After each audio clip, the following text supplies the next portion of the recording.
So, last in our interludinous introduction to non-Western philosophies is Buddhism. Now, I don't want to spend quite as much time on Buddhism as on the other ones. The main reason being for the other ones, uh, outside of the, you know, various philosophical schools of the Vedas, they'll only pop up once or twice. And so I wanted to lay down like major groundwork for those so that you have a frame of reference for understanding them.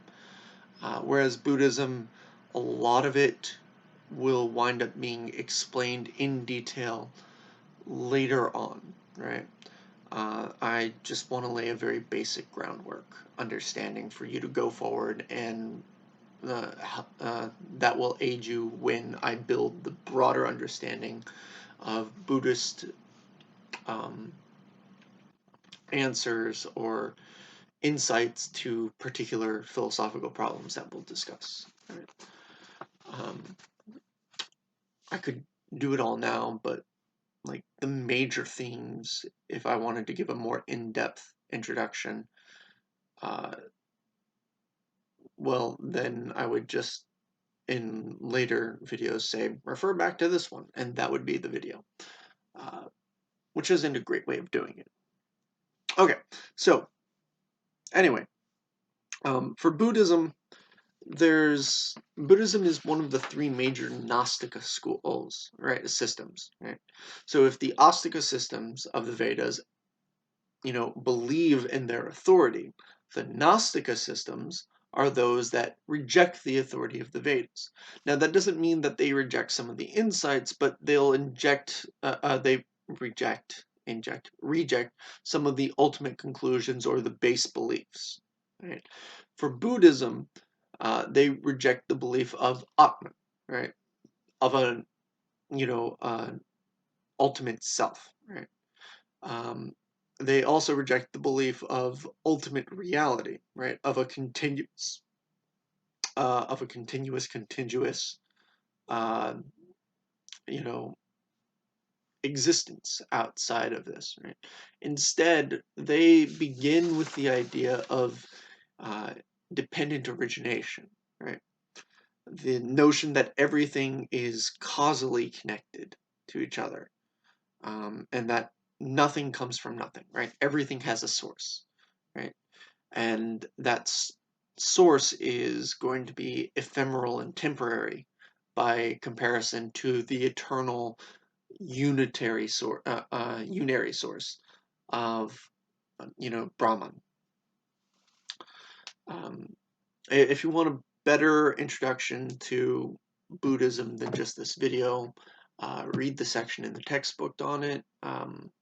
That should be in like your class reading list for you know uh, module 1.1 or 2, depending on if you're taking this in summer or fall, or a regular semester. So, to explain this concept of uh, sorry, I need to backtrack a little bit. Another important concept is the notion of shunyata, or emptiness, right? Sometimes translated as nothingness, right?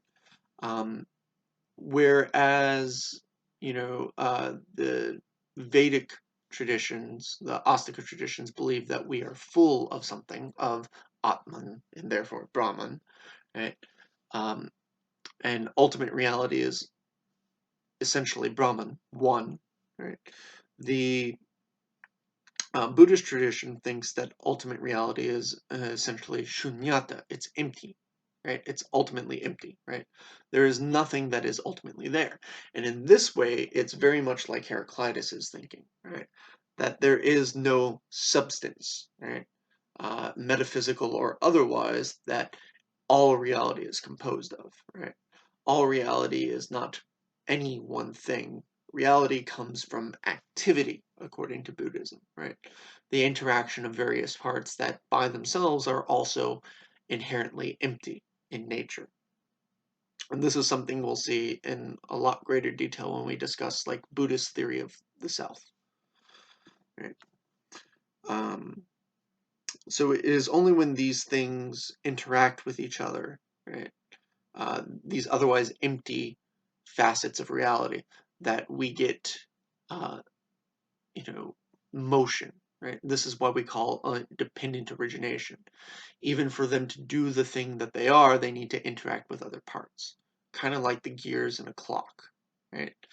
Each individual gear by itself is a gear, and it's meant to do gear things, but without other gears to press up and force the movement of one, you don't get movement from the others, right? So the interaction of parts is how reality works, according to um, Buddhism, right? And it's this that makes reality ultimately shunyata, because without that interaction, all the individual parts are empty. Right? Underneath it all, there's no one thing, no true thing.